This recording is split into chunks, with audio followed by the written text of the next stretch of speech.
Hola, buenas noches, ¿cómo están?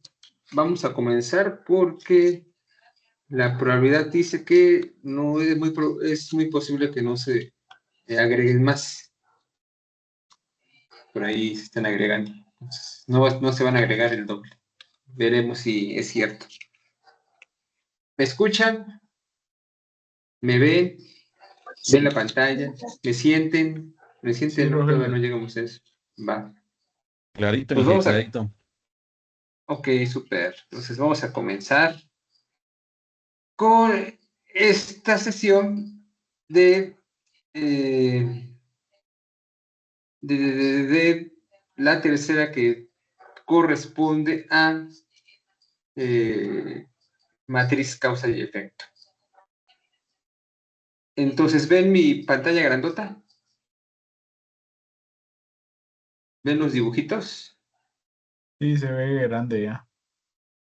¿En cuál estamos? Para nada más saber si... Detectives. Ah, súper bien. Entonces, fíjense, no sé si alguien levante su mano a quien le gusta CSI y sus múltiples versiones. Chicago, en Nueva York, Los Ángeles, Iztapalapa, Pepito.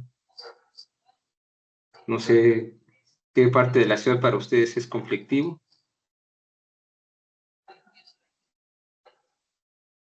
Yo casi no la veo, pero desde el punto de vista de análisis del problema es interesante ver la serie para ver cómo el investigador aborda el problema, porque muchas veces, en vez de ver cadáveres nosotros, en vez de hacer ese trabajo de detective, pues vemos desperdicios y queremos saber pues, cómo es que se generan y tenemos que estar haciendo una serie de análisis e hipótesis que a pesar de que dicen que la ciencia no se aplica en la industria, pues básicamente siempre aplicamos hipótesis, tenemos que comprobarlas. Por algún método lo tendremos que hacer, pero el proceso de pensamiento crítico, científico y creativo es muy usado en la manufactura. Entonces vamos a pasar con la definición de la matriz X. Entonces, por ahí preguntábamos en el grupo y no todos lo conocemos, algunos hemos escuchado hablar de la matriz, pero es un medio bien importante para definir relaciones. Y cuando estamos empezando un proyecto, independientemente que sea Seis Sigma, Lean, TPS, TPE, WCM, regularmente hay que hacerlo. A veces la propia metodología olvida y piensa que una matriz XY corresponde al marco técnico o de herramientas de lo que se dice, pero eso no es así. Y a veces pensamos que como Seis Sigma no podemos meter marco técnico de alguna otra. Entonces nos vamos por el definir. En el definir te ponen, es como cuando vas a tu cajón. En el definir te ponen herramientas, es como una caja de herramientas. En el medir te ponen otra caja. En el analizar, mejorar, controlar. Y cada cajoncito tiene ciertos materiales con los que hay que trabajar, pero eso no implica que esas herramientas sean exclusivas de cada etapa. Porque en mi experiencia yo regularmente, al principio cuando yo me certifiqué, pensaba que sí. Este cajoncito de definir solamente son las herramientas que yo uso para eso.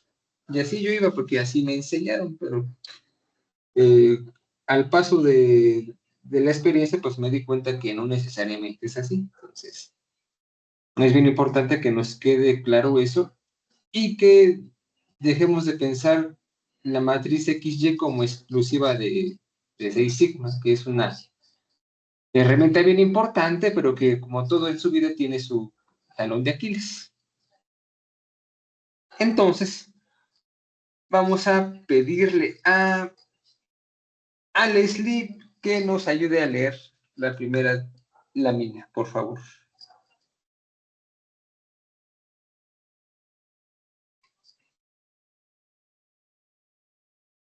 Leslie, antes por ahí. Si no, William. Willy, anda por ahí. Sí, Rogelio. A ver, por favor. Dice, permite traducir los requerimientos del cliente, Y, también conocidos como CTQs, Critical to Quality, en variables del proceso X que puedan ser medidas, controladas y mejoradas. Es una forma de visualizar la relación causa-efecto entre lo que el cliente necesita y lo que el proceso puede influenciar.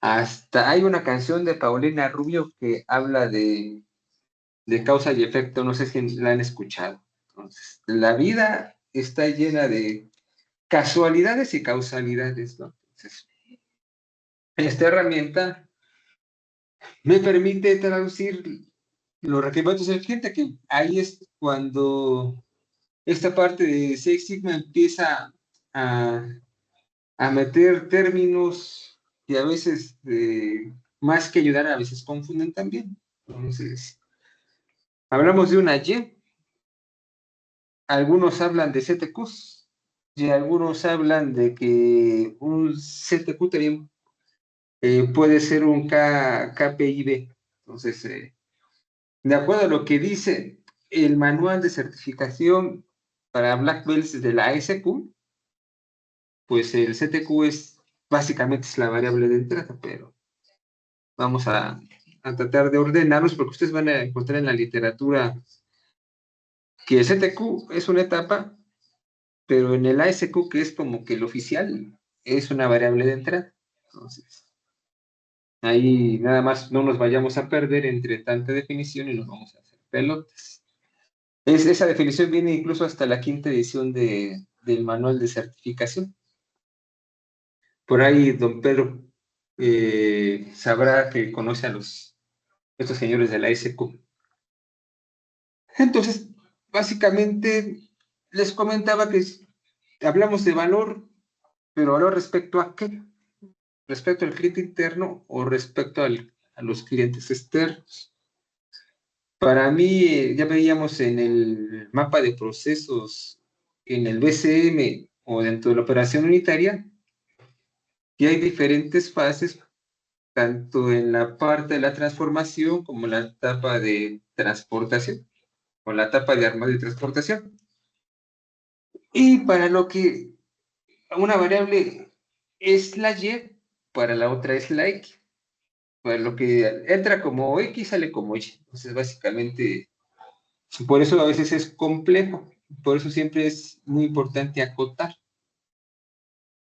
porque luego nos podemos perder. Y básicamente puede ser que un producto tenga más de una Y, y de ahí puede ser que esa Y también se le conozca como la Big Y, ahorita lo vamos a estar viendo.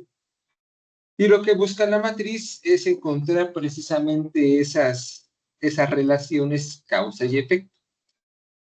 Ahorita vamos a ver cómo se genera una matriz y vamos a ver un pequeño ejemplo. Entonces, si me ayudas, Pedrito, por favor.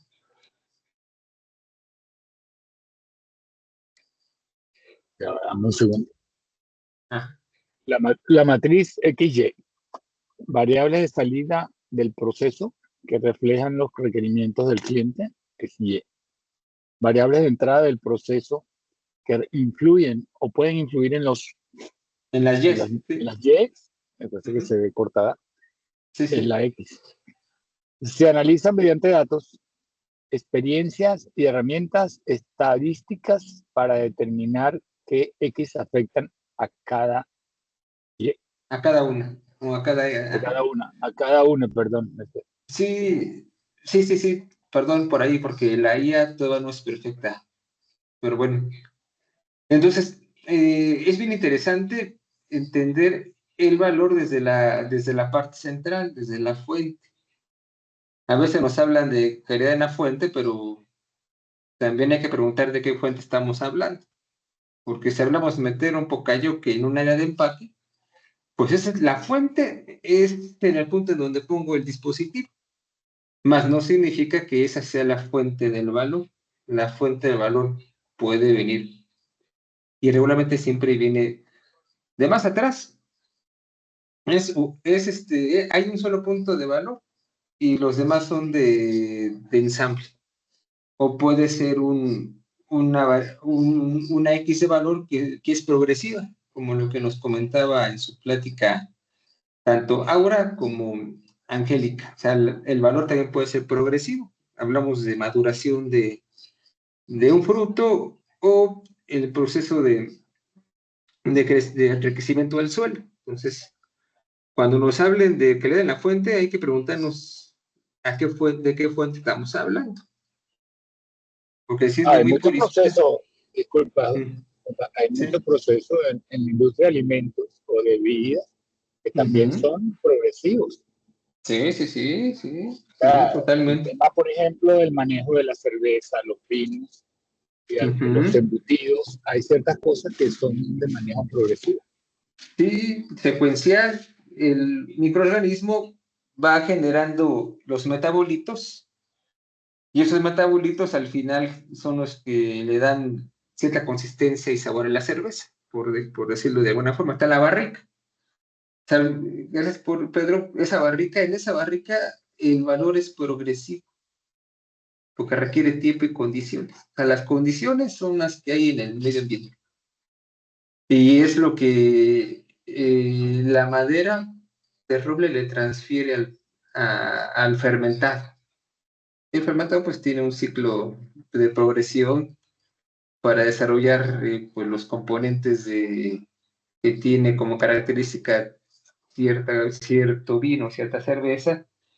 E incluso si nos vamos más atrás, hasta hay compañías que desarrollan sus propios cultivos. Yo donde trabajé, el cultivo con el que se hacía el producto había sido diseñado exclusivamente para ellos. O sea, tenían la patente de microorganismo.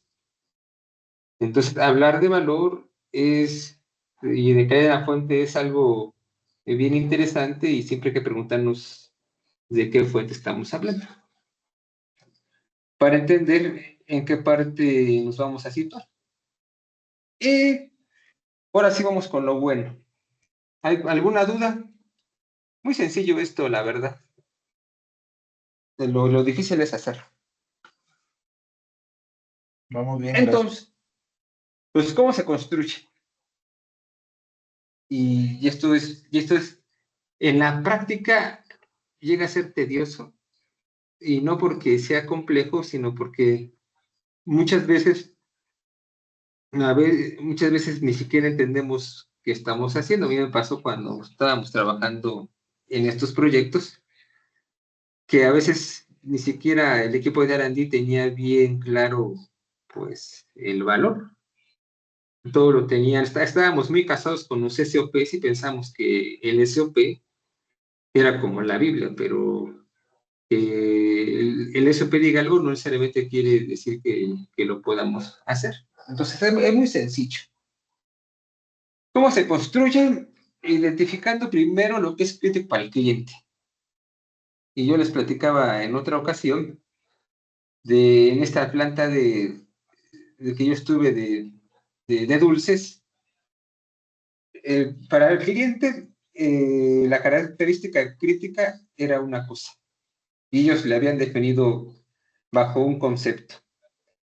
Para su proveedor, él tenía entendido que el factor crítico o el atributo crítico era otro y le asignaba otra definición.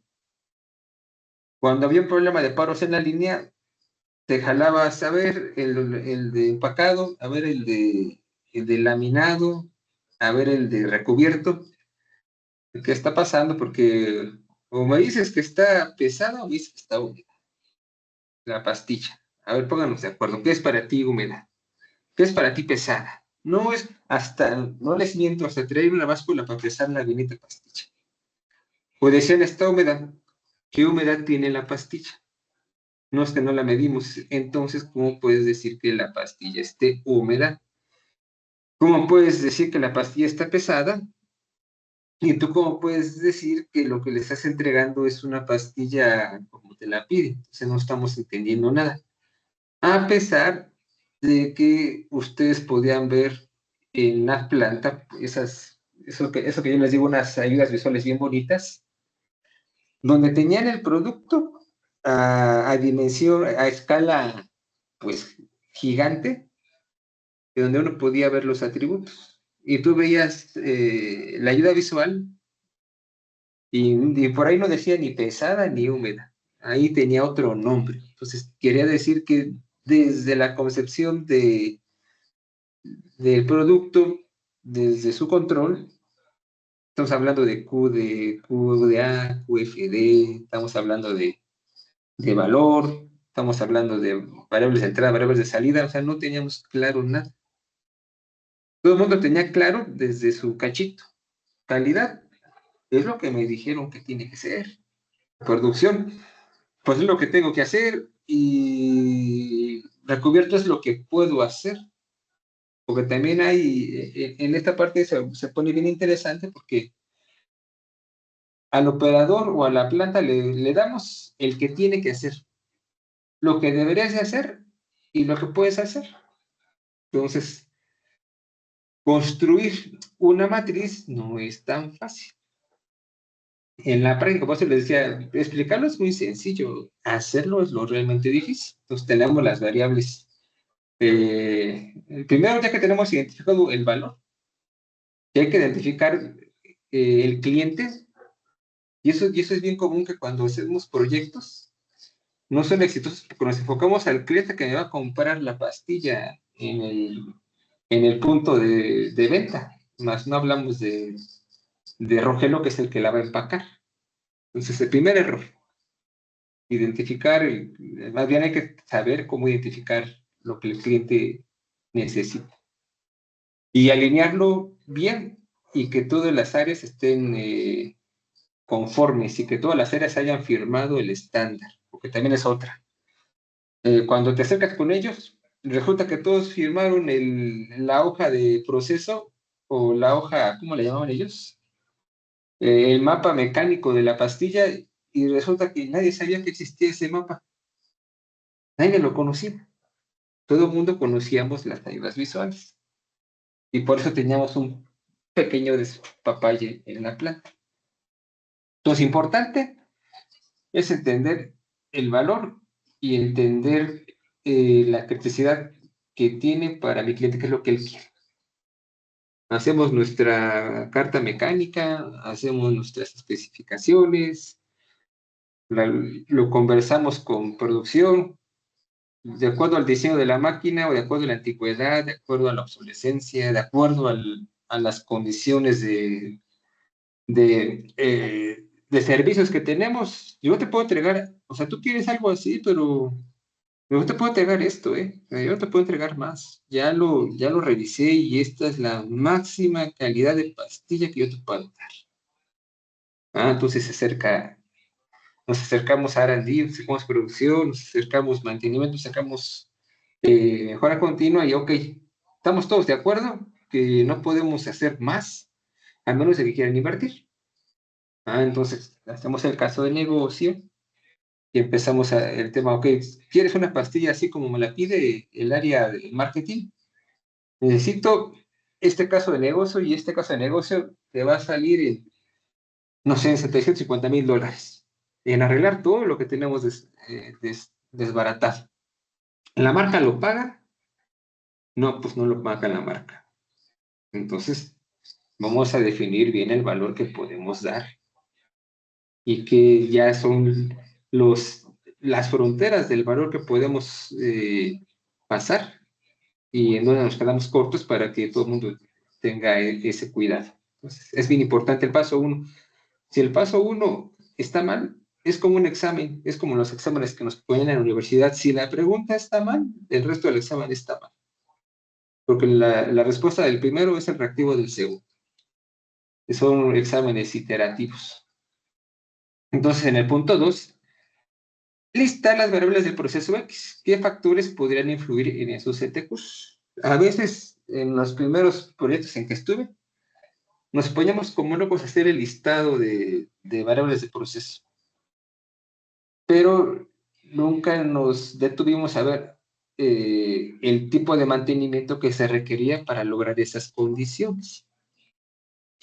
Y luego el equipo de mantenimiento se nos ponía bien loco. No, no manches, es que dame oportunidad porque tengo que arreglar esto, porque tenemos bajones así, ya tenemos bajones de aire comprimido, tenemos bajones de esto, tenemos bajones de el flujo de aire de secado, temperatura de secado, y el flujo de aire, pues no siempre es constante porque tenemos bajones. En un proyecto que tuvimos que poner un pulmón para compensar las pérdidas de presión, las caídas de presión.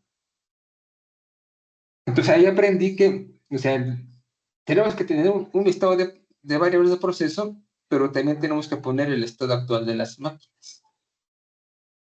¿Y en qué estado actual están?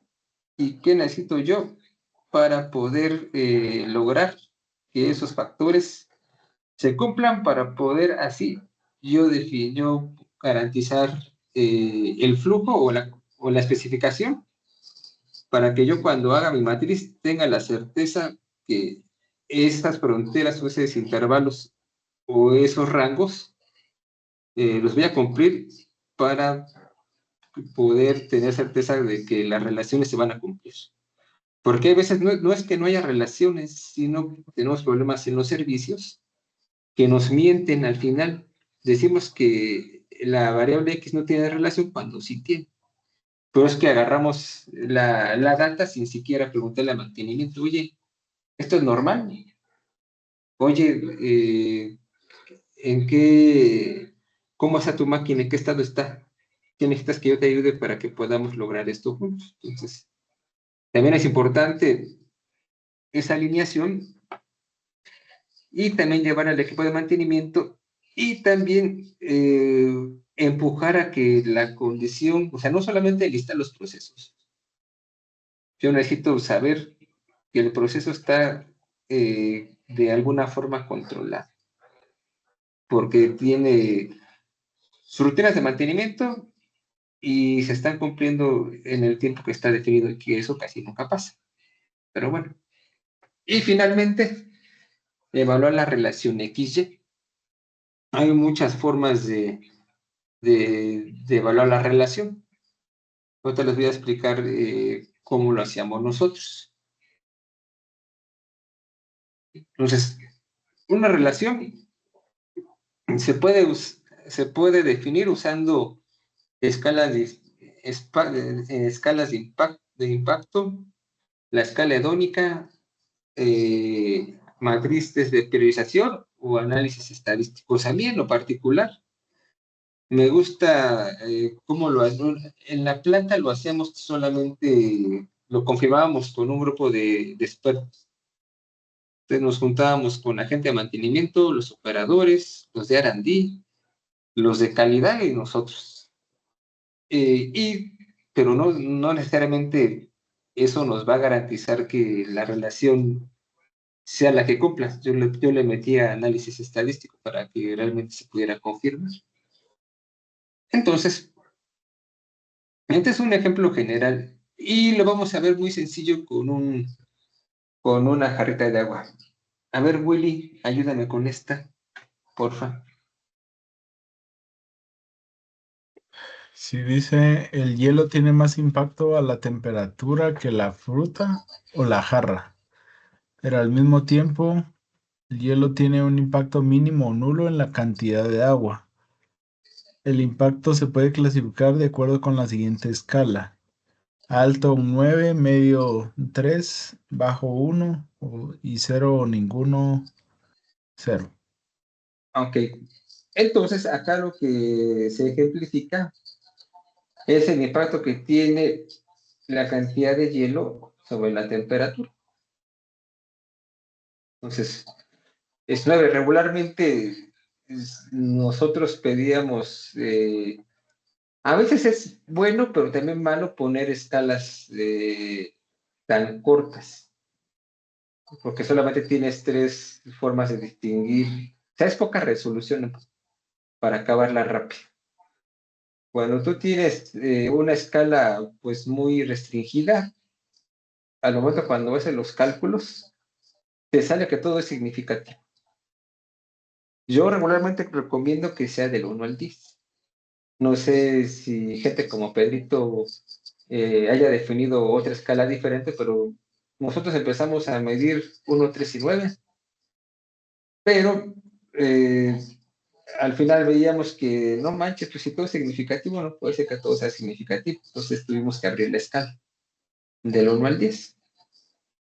Si no, luego se hace muy complejo. O sea, yo les recomiendo que sea del 1 al 10.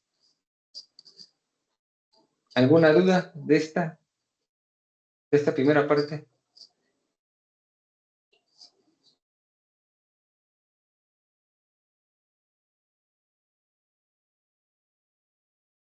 ¿Ninguna? Vamos con la siguiente. Entonces, cada elemento impacta a los factores clave. Acá ya vienen más CTQs. Estos son los CTPs, o esta es una Y y esta es una X. Aquí viene nada más la temperatura, pero aquí vemos que cuando hacemos la matriz, se evalúa el hielo y la relación que tiene con el resto de los atributos. CTQs o CTPs, digo, CTQs o YES. Entonces, ¿qué impacto tiene el agua sobre la cantidad, el hielo sobre la cantidad de agua? Pues acá se le evalúa y en caso de que haya alguna controversia, pues se tiene que llegar a un consenso. Entonces, nosotros le preguntábamos a los operadores siempre que había una controversia o que no estaba claro alguna evaluación, alguna relación, le preguntamos al operador o al de mantenimiento. Pero, como les digo, va a depender mucho de también la ceguera de taller que tengamos nosotros. Porque puede ser que el operador por su experiencia diga que eso debe de ser así, pero quizás es porque siempre ha estado mal y ya se normalizó la condición. Y lo que ve el operador es una condición que siempre ha estado mal, que él ya la está evaluando como algo normal. Por eso es bien importante hacer la evaluación de los equipos durante estos procesos. Regularmente, cuando hablamos de la parte de Six Sigma, nunca se hace esa evaluación. Ahí sí es cuando es valioso integrar herramientas de TP. Vamos a ver la matriz de averías, vamos a ver el árbol de equipos para empezar a encontrar las relaciones, para empezar a dar una vista más profunda a la matriz, en vez de irnos al CT, a la X, pues me voy un nivel abajo y me voy al sistema. Si en el sistema ahí es el que recibe el trancazo, me voy al subsistema. Si el subsistema sigue recibiendo el trancazo, me voy al elemento. Entonces, tan profunda como querramos hacer la matriz, así la vamos a tener. Pero todo va a depender que hayamos mapeado todo de forma correcta. ¿Alguna duda hasta acá? ¿Me ¿Dudas? permites hacer un comentario? Claro que sí, usted siempre puede. Es que quería reforzar lo que estás diciendo con lo siguiente. Obviamente depende del proceso y depende de la empresa. Sin embargo, en las empresas, sobre todo en las empresas que son eminentemente productivas y aunque tienen un departamento de control de calidad o de aseguramiento de calidad o de ambos, la realidad es que muchas veces cuando se hacen este tipo de cosas, o sea, se van a hacer nuevos productos, este tipo de cosas, se hace sobre los equipos que ya existen. Es un equipo que se supone que es para producir, se utiliza como equipo de laboratorio.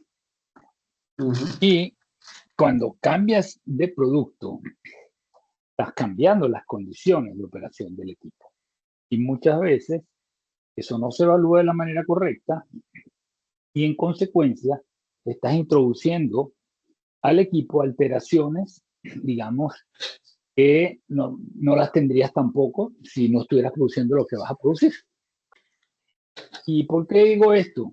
Porque la realidad dice que eso induce más problemas a veces de lo que la gente piensa. Y la gente está consciente de eso y cree, no, bueno, producto, nosotros cambiamos de producto y hacemos todo. No, cada producto que tú haces posiblemente te genere cambios en la frecuencia de mantenimiento, en la ocurrencia de los mantenimientos. Ahora, y esto pasa en ese tipo de empresas. La industria petrolera, en algunos casos, no estoy hablando de todas, pero voy a poner el ejemplo que me vino a la mente, que es el caso de en Venezuela, Petróleo de Venezuela, no ahora, antes. Aquí existe un instituto de investigación que se llamaba Inteler. Ese instituto de investigación, evidentemente, por un lado científico, por otro lado técnico. Hay por ahí un audio abierto de alguien escribiendo. Entonces, ellos tenían lo que llaman plantas pilotos. Y esas plantas pilotos, la idea era intentar replicar lo que iba a pasar en la planta, o simular, mejor dicho, lo que iba a pasar en las plantas reales para todo lo que fueran nuevos desarrollos, nuevos productos, etcétera, etcétera. Y obviamente eso permitía hacer algunas cosas con suficiente antelación y previendo que no fueran a haber ese tipo de situaciones que a veces vemos en las empresas, que hay un nuevo producto, hay ahora problemas de falla de esto, problemas de falla de lo otro, y entonces no se trata exclusivamente, como decías tú, del procedimiento operativo estándar. Se trata de alinear todas las áreas funcionales con las cosas que tienen que ver con eso. Entonces, ¿cómo convierto yo, como tú bien dijiste, esos requerimientos del cliente en variables del proceso, pero de todas las etapas del proceso? Frecuencia de mantenimiento, la máquina, el ajuste de la máquina, la especificación. Pero en la máquina, el mismo operario, cómo lo tengo que condicionar para que actúe de acuerdo a lo que va a hacer. Porque a veces, yo recuerdo de planta donde yo decía que los operarios parecían cuidadores de botellas, en el caso de las fábricas de envasados, ¿no? Porque estaban ahí parados, pero no estaban conscientes muchas veces de lo que estaba pasando. Entonces hay que alinear, y estoy de acuerdo contigo, hay que alinear y hay que procurar hacer eso con suficiente atención para no llevarse sorpresa, porque esas sorpresas pueden costarle bastante dinero a la empresa. A veces una parada de una planta, 3 días, 4 días, 5 días, una semana, eso cuesta dinero, ya está más. Bueno, eso era básicamente. Muchas gracias, Pedro. Qué importante lo que comentas. Y es que a veces, como decimos aquí en México, vemos burro y se nos antoja carga. Pensamos que hacer Kaizen es, o sea, vemos algún desperdicio y luego hacemos Kaizen. Debemos hacer Kaizen. A ver. ¿Cómo es que quieres hacer Kaizen? No, hay que entender un proceso que se tiene que definir pues, para poder hacerlo. O sea, no podemos ir por la vida pensando en hacer Kaizen a cada rato. Entonces se tiene que estudiar antes de tomar esa decisión, porque como dice Pedro, podemos ocasionar paros, pero lo peor es que podemos normalizar una condición de desperdicio. Y luego se quejan de que por qué el Kaizen no funciona. Más bien, no funciona la forma en que tomamos decisiones para hacerlo. Esto requiere de estudio, o sea, no es nada más enfocarnos en el PDCA, no. En el PDCA debe de estar la planeación de la propia mejora, antes de meternos las manitas. Entonces, una vez que tenemos todas las evaluaciones, evaluamos todo contra todo. Acá agarramos solamente el hielo y se hacen y se evalúan las prioridades. Estos numeritos que se ven aquí tienen que ver con la prioridad que tiene como parte de una evaluación y acá el resto de las evaluaciones. Entonces aquí multiplicamos 8 por 9, 72. 6 por 3, 18. 9 por 4, 36. Entonces la suma de esto nos da aquí un score. Y después, acá si ven, curiosamente se hizo como un paretito. El ranking. Entonces, para poder priorizar en qué variable nos vamos a enfocar, pues regularmente se usa mucho eso. Nosotros empezamos con el proyecto, cerca de 50 variables sacamos con 5. Ahorita lo vamos a ver. Vamos a ver un caso real, pero antes del caso real, vamos a ver un pequeño video. Déjenme, le pongo un poquito de sonido para que se escuche chido. No se puede compartir aquí el sonido. Vamos a ver cómo configuración audio. Entonces creo que tengo que habilitar esto para que se me habilite el sonido. Ahí está. Entonces, vamos a compartir un video y ahí seguro que Pedro va a identificar de qué máquina estamos hablando. Ok.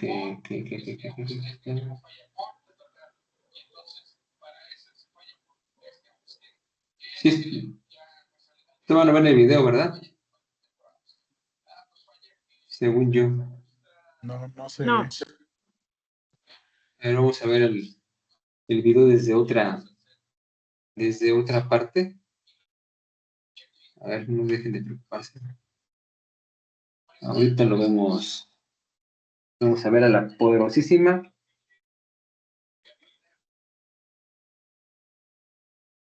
Pushkin. Esas seguramente sí las conoce Pedro. ¿Sí conoce las Pushkin, Pedrito? Vamos a ver. A ver, aguanten. Disculpe, pero es que tengo el teléfono en mute y como cargo los audífonos, no me he movido con el teléfono. A ver, Yo las he visto, las he usado, pero muy poco. No crees que es que yo soy el experto en esas. Pero, a ver. este, ¿Ya me ven? sí, Entonces, esta es una máquina que fabrica paquetes y que está compuesta por dos bobinillas. Aquí tiene un cambio semiautomático que es en algún momento lo que le llega a comentar a William. El cambio automático, pues básicamente se pone una bobina al ladito para que el empalme, cuando se acabe una, empiece en la otra. Y durante la producción, el operador tiene oportunidad de montar la bobina para prepararla. Y ese tiempo que tenía ocioso se le hace productivo. Eso hizo un SMED para poner todo este sistema de cambio semiautomático. Entonces vamos a verlo.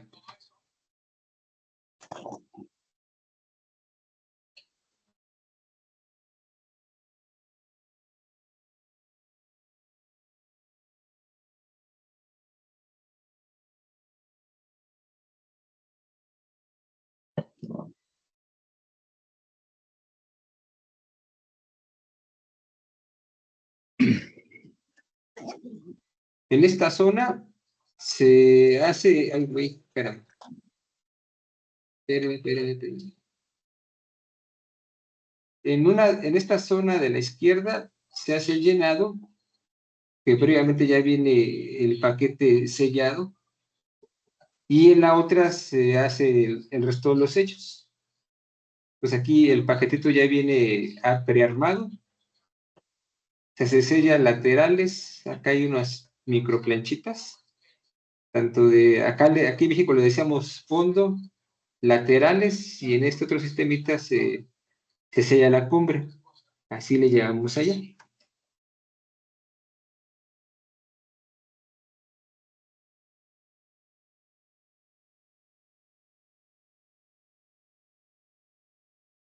Este es el sistema de llenar. Si se dan cuenta, es por gravedad. Acá arribita tiene un rasador que es el que distribuye el polvo y cae en estas microtuberas.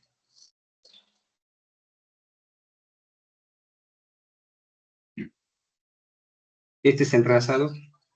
Acá está la compuerta de dosificación de polvo.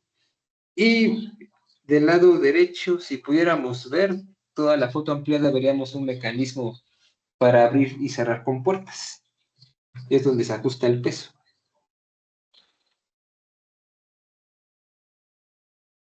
Ese, no sé si vieron,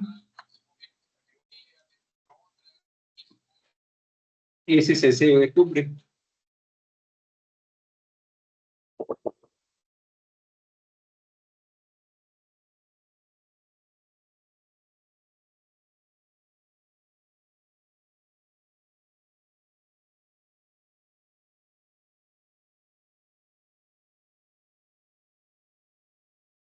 Acá pasa la zona de corte,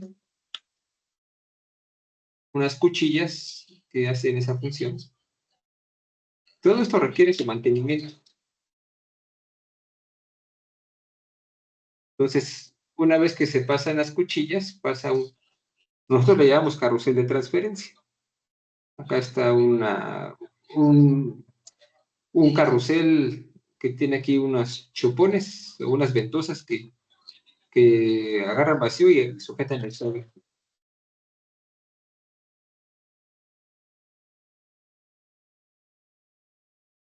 Hay un cierto mecanismo por tiempo para que siempre te dé la misma cantidad de paquetes en estos que le llamamos cangilones. Esta máquina ya tiene acoplada una formadora de cajilla. Nosotros, este sistema había solamente en una máquina. Nosotros lo hacíamos manual.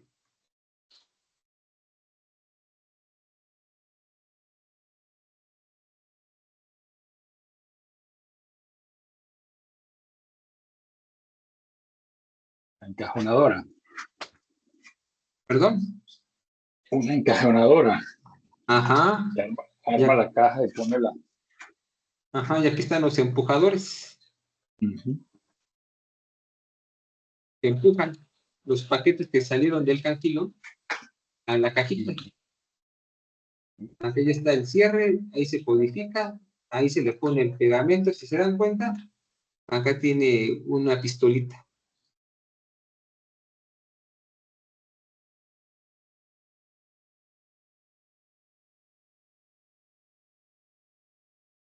Si se dieron cuenta, los paquetes que seguramente no cumplieron con el peso, los bota. ¿Alguna duda de este sistema, muchachos, antes de continuar? Es bonito. Me hace recordar mis tiempos en la Monde. Te puedo compartir otros de Badía, por ejemplo. De hacer paquetes con chile, es toda una historia. Ándale, ahora ya perdí la presentación. Acá está. Ya la había perdido. Entonces, es bien bonito todo esto de los procesos, porque te abre la ventana a tener una mejor comprensión de lo que estás trabajando. Cuando ya la empiezas a ver en el macro. ¿Ya me ven? ¿Ya ven donde hice video? Bueno. Sí. Ya. Entonces, ¿por qué les expliqué esto? Porque eso que vimos se vacía en esta matriz. Aquí se pone, fíjense que nosotros en estos años, las Y's los definimos como el OEE. Si te dan cuenta, aquí está el OEE, aquí está disponibilidad, desempeño, y estos dos son de calidad. Estamos hablando de de una matriz específicamente ¿para qué creen que es esa matriz? Si hablamos de OEE. ¿Para qué nos servía? ¿O para qué nos sirvió?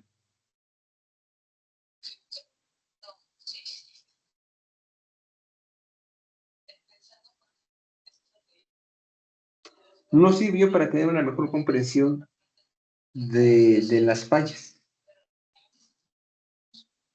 Aquí evaluamos qué impacto tenía el carrusel de corte que ya vimos, carrusel de llenado, el sistema de sellado, sistema de aire comprimido, la transmisión.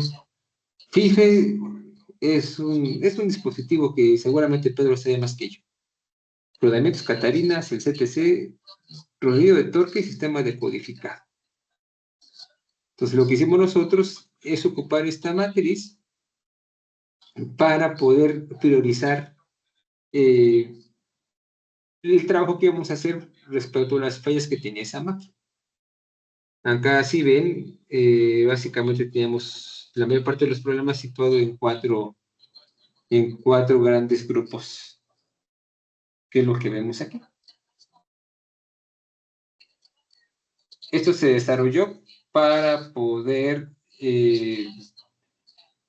darle prioridad al estudio de las averías que teníamos en estos componentes. Esto se lo llevó a mantenimiento para hacerle un análisis más profundo. Entonces, lo que tuvo que hacer mantenimiento es estudiar las fallas que estaba teniendo el carrusel de corte, el carrusel de llenado y el sistema de aire, para que de esa forma ellos pudieran ajustar sus rutinas y mejorar. De hecho, se hicieron un montón de mejoras. El equipo de mantenimiento, desde lo más simple que tenían un relajo con toda la identificación de los sistemas. O sea, tenían, no sé cómo se le llame, pero tenían un montón de cablecitos desordenados en los sistemas, pero los tuvieron que ordenar porque no sabían bien qué cosa iba con qué. Entonces, desde ahí, desde el orden, ellos tuvieron que ajustar. Esto que les decía del sistema de aire, había muchas bajas de presión, se mandó a poner un pulmón, carrusel de llenados aquí se hizo algo, se hicieron muchas cosas de TPM, no sabíamos que era TPM. En el carrusel de llenado se definieron rutinas de mantenimiento autónomo, no había una rutina específica para el carrusel. Se tuvo que desarmar el carrusel y empezar a identificar por elementos qué tipo de mantenimiento tenía que tener, limpieza e inspección, igual que con el carrusel de corte. Me acuerdo que cuando estábamos presentando el proyecto, bueno, las acciones al gerente de planta, estábamos hablando precisamente del carrusel de corte y no el carrusel de llenado o el de transferencia, no sé cuál estamos hablando, y nos decía, porque tenía problemas de conteo, y no era que tuviera el carrusel de transferencia un problema de conteo, tenía un problema en el sistema de aire, era diferente. Cuando le presentamos al gerente, me dijo, no me digas que vamos a tener que comprar un carrusel de transferencia. No, nunca dije eso. Dije que teníamos que comprender qué cosas había en el sistema de aire que hacían que fallara el conteo. Nunca dije que lo íbamos a cambiar. Entonces, es bien importante la comunicación. Entonces, si me hablan para qué sirve la matriz XY, no solamente es para identificar las relaciones entre las X y las Y, sino que también nos abre una puerta importante para la mejora. Esto al final ayuda a las operaciones a incrementar sus capacidades y habilidades. Aquí el equipo de mantenimiento tuvo que desarrollar un buen de capacidades de análisis de fallas, porque las hacían por encima, porque nunca nos habíamos metido al equipo, porque nunca habíamos tenido la necesidad de limpiar para inspeccionar, porque dentro de la estrategia que tenía el equipo de mantenimiento pues básicamente era muy correctivo y algunos mantenimientos planeados y algunos preventivos. Pero como siempre ha comentado Pedro, de los más importantes es el mantenimiento autónomo. Entonces, ahí se empezaron a hacer, se empezó a desarrollar toda la parte de autonomía. Y esas máquinas quedaron trabajando bien bonito. ¿Alguna duda de esto, muchachos?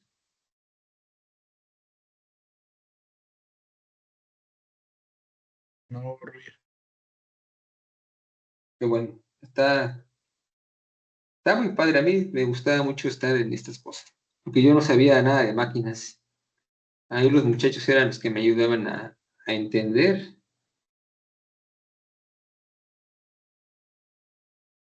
Pues por ese proyecto yo me empecé a conectar mucho con la gente de mantenimiento, que le empezaban a enseñar y darme mis cocos, porque había cosas que yo decía que se podían hacer y hay cosas que me decían que no. Entonces, si todo el mundo nos queda claro para qué sirve la matriz, nos queda claro que es bien importante entender lo que es crítico. O sea, si la máquina fallaba es porque no entendíamos qué era crítico para el cliente. Y hablamos de cliente, la máquina, nuestra máquina es nuestro cliente. La gente en las líneas son nuestros clientes. Nosotros les damos servicio y ellas a su vez fungen un rol de cliente proveedor. Entonces, no sabíamos qué era lo crítico para nuestro cliente, no sabíamos que teníamos que lubricar ciertas cosas, no sabíamos que teníamos que modificar el clutch, no sabíamos que teníamos incluso que balancear el eje. O sea, había muchas cosas que no sabíamos, ciertamente, que la máquina necesitaba, que necesitaba siquiera que al menos una vez en nuestra vida abriéramos la máquina, porque se desmontó completa la máquina, se desarmó, para entender qué estaba pasando. Entonces eso fue muy bueno. Entonces, cuando logramos entender lo que es crítico para nuestros clientes y empezamos a enlistar los factores que pueden influir y de los factores que pueden influir empezamos a estudiar si están generando las condiciones que necesitamos para dar el atributo, entonces estamos listos para empezar a entender y a confirmar las relaciones, porque esto es más de confirmación. Los operadores regularmente siempre saben, pero les digo, esto, saben de acuerdo a lo que han normalizado durante muchos años. Igual el de mejora continua cree que las cosas se deben de hacer así, porque lo dice el libro. Igual el de calidad, pero bueno, para eso sirve la matriz. Esa matriz nos deja desnudos de todas nuestras ignorancias. Entonces, Y una pregunta, ¿y dígame, cómo se convence a los gerentes de hacer eso? Porque mi pregunta es si es entonces que haya paro de producción, o sea, si van a abrir una máquina que es parte del proceso, no sé si se requiere pues parar el proceso y muchas veces dicen, oye, pues es que no puedo parar el proceso porque eso implica que no estoy produciendo y que voy a tener pérdidas. ¿Cómo es ese convencimiento o en qué momento se hace eso de fíjate, decirles a los gerentes que pues, se necesita hacer? fíjate que es bien importante y bien importante tu pregunta. Nosotros tuvimos que levantar inventario. Entonces, nos dan la señal del corporativo que teníamos que empezar con toda la implementación. O sea, esto fue un plan, Héctor, fue un plan bien complejo porque la compañía anuncia que a partir de cierta fecha iba a entrar una nueva metodología. O sea, primero hace el aviso. O sea, les tengo que contar cómo es el proceso para que todo el mundo tengamos entendido por qué el propio gerente fue promotor. E incluso él presionaba mucho a que ese tipo de cosas se hicieran. La compañía decide seleccionar a ciertas personas que cubran cierto perfil para entrenarlas como black belts. Se hace el entrenamiento, se contrata el Master Black Belt, pero la compañía estaba bien convencida que eso iba a ser una buena jugada para incrementar la utilidad operativa que tenía la compañía. Llega el Master Black Belt y empieza a levantar toda la estructura del modelo. Empieza a ver los champions, empieza a ver quién iba a ser Black Belt, empieza a hacer toda la estructura, los comités de mejora, o sea, empieza él a hacer toda la estructura. Y fíjense que es bien importante la pregunta que hace Héctor.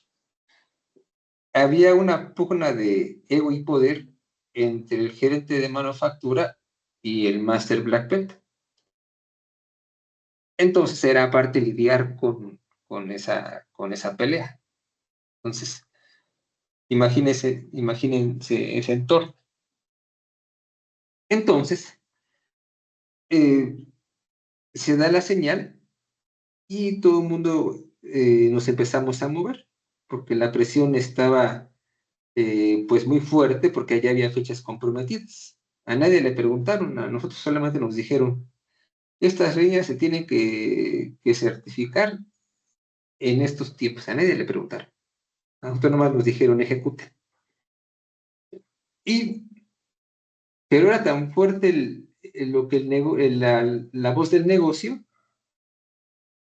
que al propio gerente de planta, el gerente de planta creyó siempre, es una persona que siempre cree en la mejora, y eso apoyó mucho. Entonces, cuando viene la iniciativa desde la vicepresidencia, cuando se hacen los cambios correctos, cuando se selecciona el personal correcto y cuando quien lidera el cambio es la persona correcta, básicamente ellos mismos se convencen y ellos mismos convencen a la gente que no está convencida. Esta persona que estaba a cargo prácticamente dio de baja la mitad de otra planta que no quería cambiar, que eran muy reacios, que era gente dura del sindicato, pues que no quería ser, que no eran los mejores elementos. Entonces, ¿cómo convencerlo? Pues con resultados, no hay de otra. A mí cuando me pusieron, imagínense a mí cuando empezó ya a trabajar, porque a mí me costó mucho trabajo el segundo proyecto, porque era mucho más complejo que el primero. El primero era complejo, pero íbamos acompañados, en el segundo ya no nos acompañó nadie. Entonces a mí me dijo la directora de la operación que no sabían por qué me habían escogido a mí. Me dijo un día, oye Rogelio, yo no sé si tú tenías que haber sido el elegido.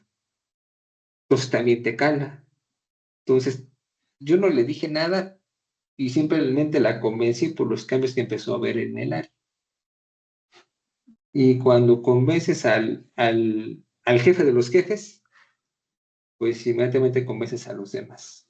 Entonces es mucho trabajo que tienes que mostrar de resultados, más allá de tratar de convencer, porque cuando yo empecé a meter un poquito de psicología ahí en el proyecto, pues tampoco me creían y hasta se rían de mí.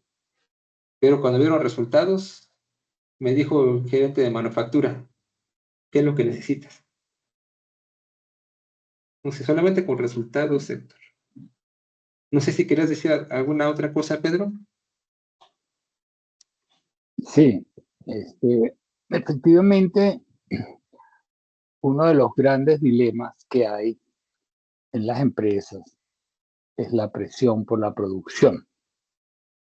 ¿Por qué? Porque eso es lo que permite generar ingresos, el que se venda lo que se produce. Ahora bien, si lo que se produce no cumple con los estándares, pues no se puede vender.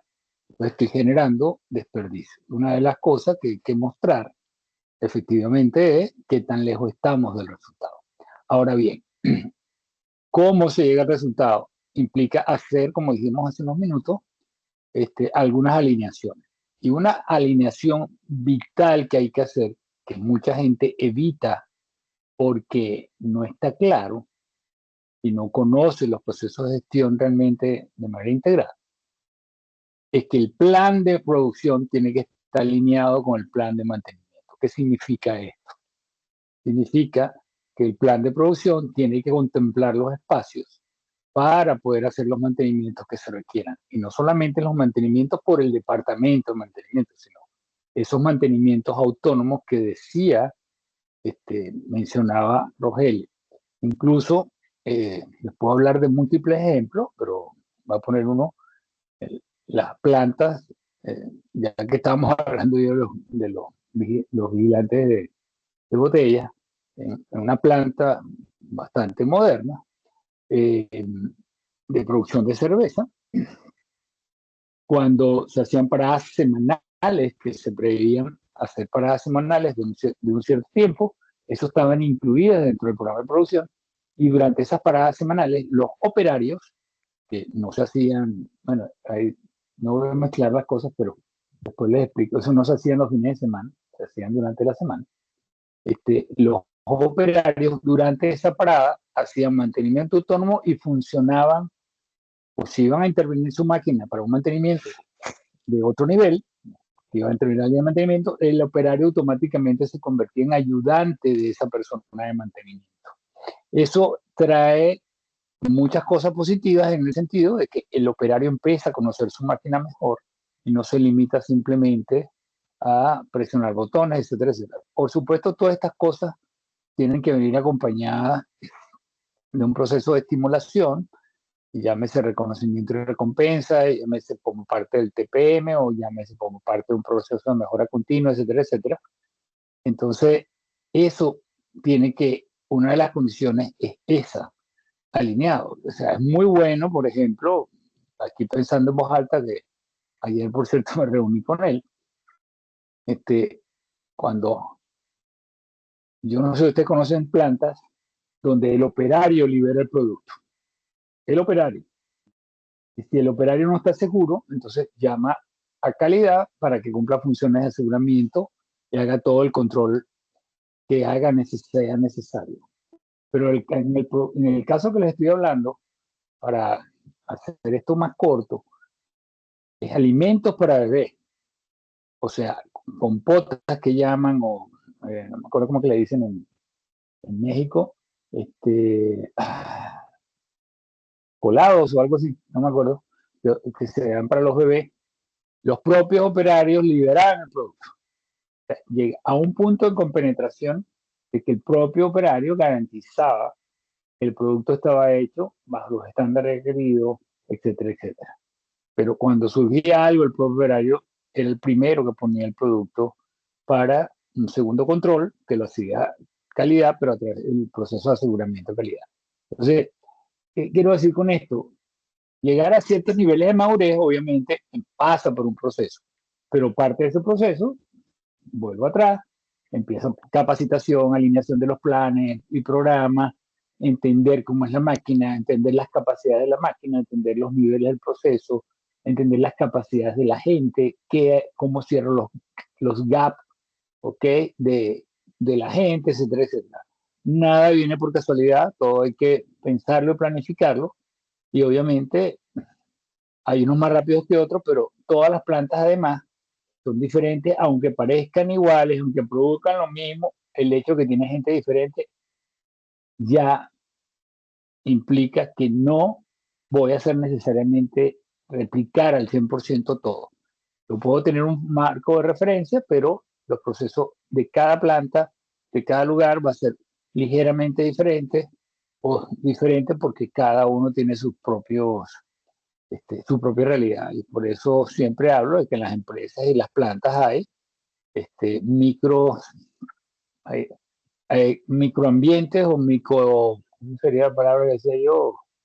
Sí, bueno, voy a llamarlos microambientes o microatmósferas, microculturas, esa es la palabra, microculturas en cada planta Puede ser una cultura, pero hay microculturas dentro de una planta, etcétera, etcétera. O sea, y a pesar de que haya las mismas políticas, a pesar de que siga la misma visión, a pesar de que sigan los mismos valores, siempre hay microcultura y todo eso hay que tomarlo en cuenta en el proceso para poder desarrollar todas las cosas de la mejor forma.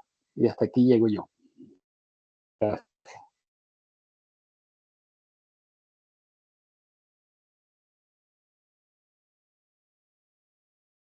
Adelante, Roger. Perdón, es que tenía mi micro cerrado. ¿Qué pasa regularmente en un proyecto de mejora? Y eso lo aprendí con mi segundo proyecto que llevé ya, el que me hizo sacar lágrimas y la verdad sí lloré.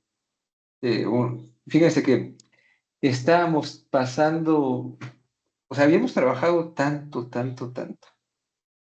La directora de operaciones lo vio en carne propia porque hasta le iban a decir que nos tenían hasta las 3 de la mañana. O sea, sí, trabajamos muy duro. Y todos, ¿eh? No crean que no haya no hubo ni una sola persona que no trabajara. Y nos faltaba solamente validar el MCA de vitamina C, que no es tan fácil. A veces pensamos que mejorar tiene mucho que ver con usar lo común, pero no necesariamente el Kaizen es sencillo, depende del contexto, como dice Pedro. Y nos costó mucho trabajo, nos costó mucho, mucho. Y en una de las reuniones teníamos el Master Plan B regional, un brasileño muy duro, no nos quería certificar porque no teníamos ese MCA liberado. Le hicimos, le trabajamos, ahí fue un trabajo de todos, estuvo Arandí apoyando, estuvo la área de analítica, estuvimos trabajando con el área de analítica de la región y nada más lo daba el pinche MCA. Y ese día, después de llevar el caso que se hizo, nos dijo que no. Y no manchen, cuando dijo que no, pues casi me pongo a chillar de la, de la impotencia y me agarró del gente de operaciones y me dijo, tú no puedes caerte. A lo que quiero llegar es esto. Si en los procesos de mejora siempre es el dar. Quiero la elección de un punto, quiero el estándar, quiero el estudio de tiempos y movimientos, quiero la ayuda visual, quiero el recorrido, el Gemba, quiero el BCM, quiero el Pokayoke aquí, o sea, quiero. Siempre uno da, pero lo malo que pasa con nosotros es que damos mucho, pero no recibimos nada. O sea, eso nos tiene que quedar bien claro a todos. Un proceso de mejora es un plan de desarrollo personal, porque para poder lidiar con un proyecto uno tiene que desarrollar muchas habilidades para imponerte al gerente, para imponerte al director, para imponerte a los muchachos, y no imponerte por poder, sino por una necesidad que tenemos todos para cumplir un objetivo. Si tienes que hablar con mucha gente que antes no hablabas, te tienes que reunir con ellos, los tienes que traer, tienes que liderar, te tienes que dejar liderar, tienes que escuchar. Entonces también es importante dentro de esa parte de cómo convencer, es también parte de las habilidades que tenemos nosotros que desarrollar, porque no solamente es dar, no solamente es dar cosas y generar estándares, sino cómo la mejora me modifica o me transforma a mí. Porque en la medida que yo me transformo, voy a transformar mi entorno. Eso es bien importante. Entonces era lo que les quería comentar. O sea, es bien importante eso. Si uno solamente ve un proyecto de mejora de dar, de rendir cuentas, te estás dando todo, pero no estás recibiendo nada. En cambio, nosotros en este proyecto dimos un montón de promociones, porque también un proyecto de mejora es un proyecto de detección de talento. Promovimos a mucha gente. mucha gente salió de sus puestos que tenía originales, porque no solamente dimos, también recibimos, aportamos esa oportunidad a la gente que te decía, dame chance. O sea, un proyecto de mejora no es solamente que uno ejecute y que dé, ¿no? También tenemos que recibir y tenemos que aprender a ser bien humildes cuando llega a su final el proyecto. Pero bueno, eso será charla de otra sesión. Entonces, vamos a ver regresión lineal. Entonces, ya vimos cuáles son los componentes clave. Y yo tengo que estar seguro de lo que quieren, como la película, de lo que ellas quieren. Ya entendí qué variables tienen que ver porque ya entendí los procesos y ya entendí también las necesidades de mantenimiento, porque también el mantenimiento luego lo dejamos hasta el final. Hay que esos güeyes sean pelotas. Y entendí la relación que tienen. Ya vimos el ejemplo, ya vimos este caso, pero no necesariamente el juicio a veces ayuda mucho, porque también tenemos sesgos, porque también a veces sin querer omitimos cosas.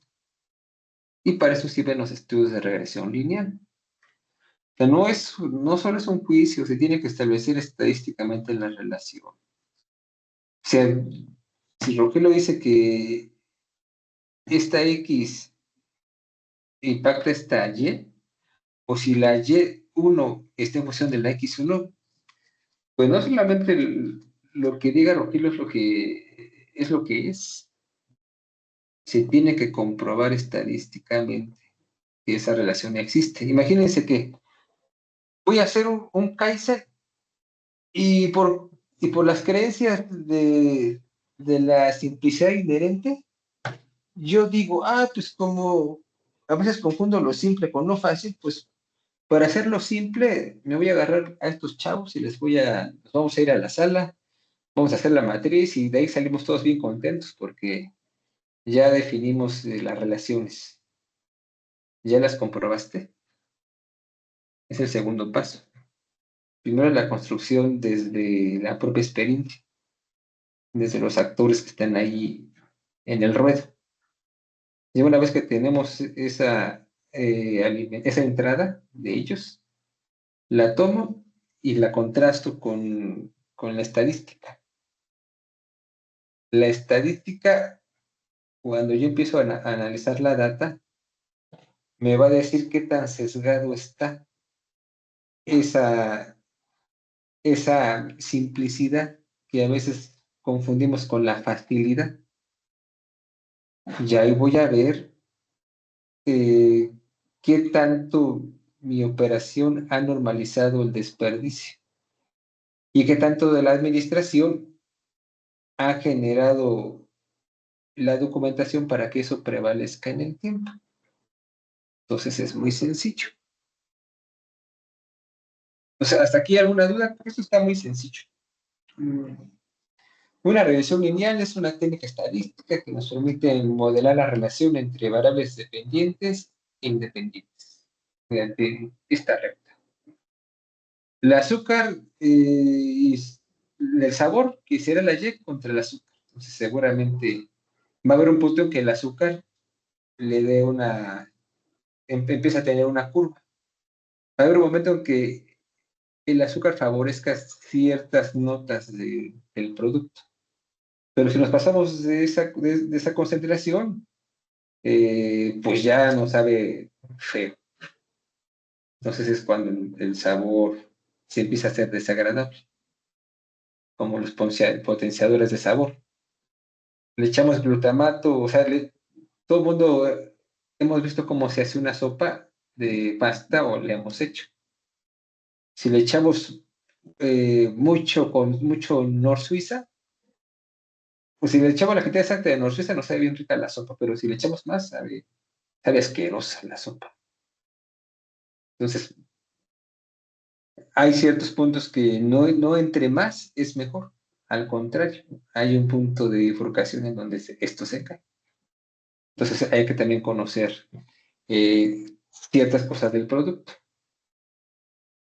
Entonces, es decir, buscar y entender cómo cambia la Y con respecto a la X. Y esto nos va a servir al final para hacer predicciones, pero dentro de este intervalo. No desde afuera, o sea, tampoco somos magos. Hay otras técnicas que se usan, pero esas no las vamos a ver acá. Vamos a poder producir, pero dentro de este intervalo de confianza. ¿Alguna duda, muchachos? ¿Qué tendríamos que hacer nosotros? Agarrar los valores de nuestras Y respecto a nuestras X. Agárrense una semanita, pero esa semanita debe de tener toda la diversidad o toda la variación que hay en el turno. Agarren una y compárenla con todas las, después de hacer este ejercicio, compárenla con cada una. Y seguramente pudiera ser que hicieran una regresión múltiple, pero no. Luego es complejo, va a depender mucho. A veces es bueno hacer la regresión múltiple porque al final nos va quitando elementos, pero tenemos también que ser bien abusados para saber cómo hacerle, cómo diseñar la estrategia para resolver esto. Y una vez que tengan sus análisis hechos, los van a contrastar. Y quizás este sea el último y quizás este sea el primero, no sabemos. Por eso les decía que es bien importante tener una buena base de mantenimiento, porque si tenemos un programa de mantenimiento pues malo, los datos que metamos acá nos van a dar mucho error y no nos van a permitir realmente ver las relaciones que tenemos.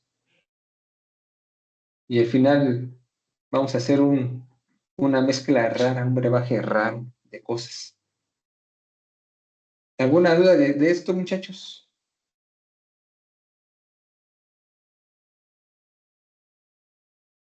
¿Ninguna duda?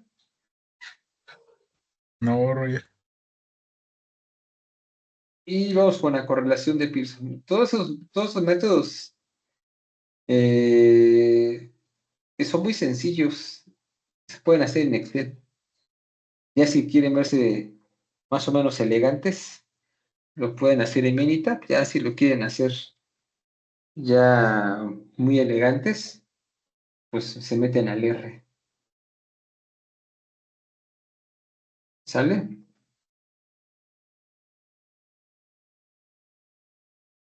Y finalmente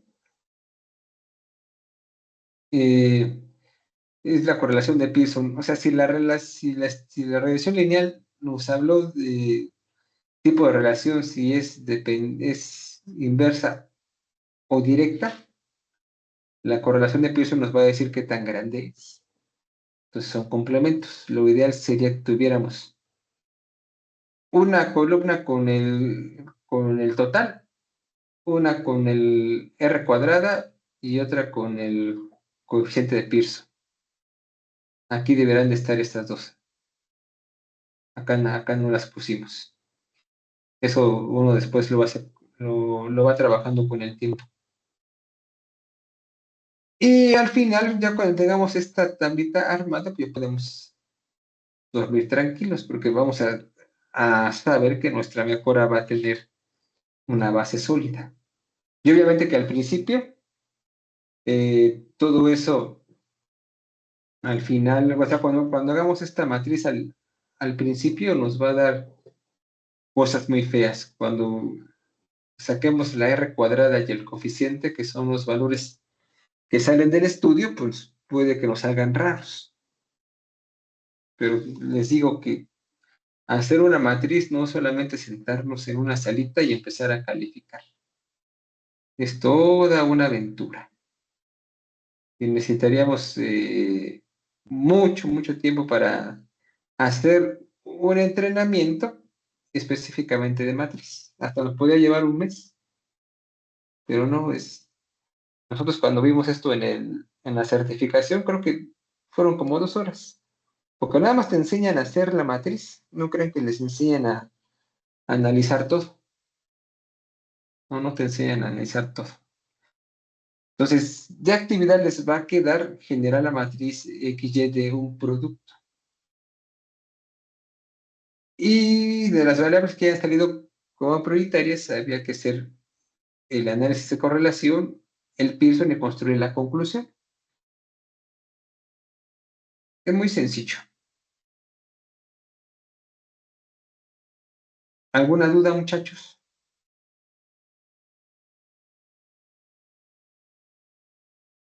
Esto te les digo que esto en general es sencillo hasta que lo empiezas a hacer, porque no es fácil. La habilidad te la va a dar en la medida que lo vayas haciendo. Acá el problema es que no todos la mejora esa cerrazón que tienen. Esto es de 6 sigma, esto es de TPM, esto es de TPS, esto de WCM, esto es de por esa ceguera que a veces me pregunto, dicen que el operador tiene ceguera de taller, pero los que manejamos los métodos no la tenemos. Pero bueno, entonces las matrices no siempre se hacen. Obviamente también depende cuándo sí y cuándo no. Entonces eso va a depender mucho del proyecto que tengamos enfrente y de la experiencia que tengamos nosotros para delimitar las fronteras sobre las técnicas que yo voy a usar. ¿Alguna duda? ¿Quieren llorar? ¿Quieren reír? ¿Quieren gritar?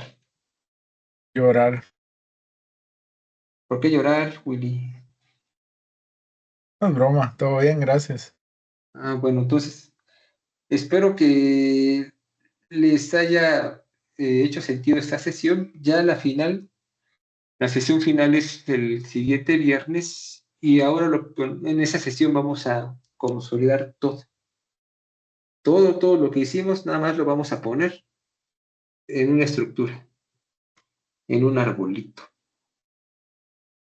Y ese arbolito va a tener ciertas características. Y ese arbolito me va a estar diciendo, me va a dar guía de las acciones que yo tengo que hacer. Me va a dar, me va a entregar. Por eso les digo que esto de la mejora continua no solamente dar, porque el árbol me va a identificar necesidades de capacitación, me va a identificar necesidades de corrección de los planes de mantenimiento, me va a identificar oportunidades en el control de procesos, me va a identificar, o sea, nos va a dar mucho, nos va a dar mucho más de lo que le vamos a dar. Entonces, por eso es bien importante que nuevamente les repito, no le entreguen todo la mejora, ustedes tienen que entender qué es lo que les va a dar al final del proyecto, cómo los va a dejar. O sea, ustedes también, cuando uno trabaja una mejora, uno establece el estado actual.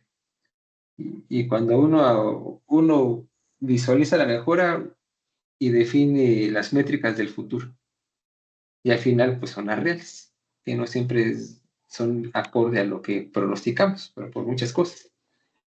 Así como somos tan meticulosos para definir los estados futuros, tenemos nosotros que, a ver, yo en el inicio de este proceso tenía estas oportunidades para hablar en público, para escribir un correo, para tener una conversación en inglés con alguien, para abordar a esa persona que tan mal me cae, a saber cuándo intervenir.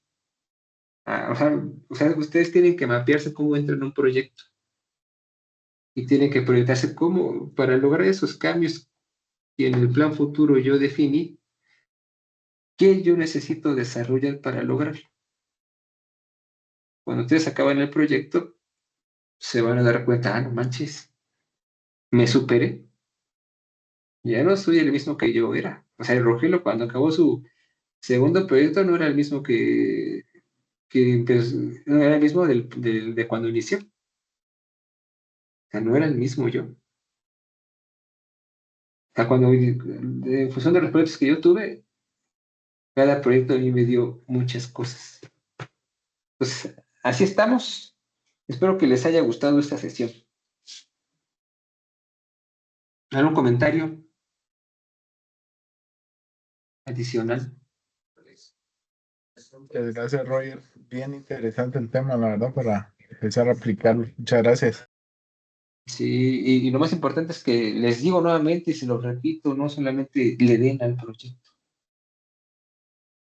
porque se lleva nuestra esencia, o sea, nos tiene que dar. Y tenemos que nosotros asegurar que nos dé. Siempre, siempre, siempre, siempre. Porque si no, nos chupa todo y nos deja secos. ¿Sale? Entonces, nos vemos el viernes. El viernes aplico el examen. Les voy a dar una semana para que entreguen sus tareas. Y pues ya, las personas que pasen, pues se les emitirá su certificado, su constancia de participación. Entonces, muchas gracias a todos. Cuídense mucho. Gracias, feliz noche. Buenas noches. Gracias, buenas Bye Bien, bye. noches. buenas noches. Chao. Adiós.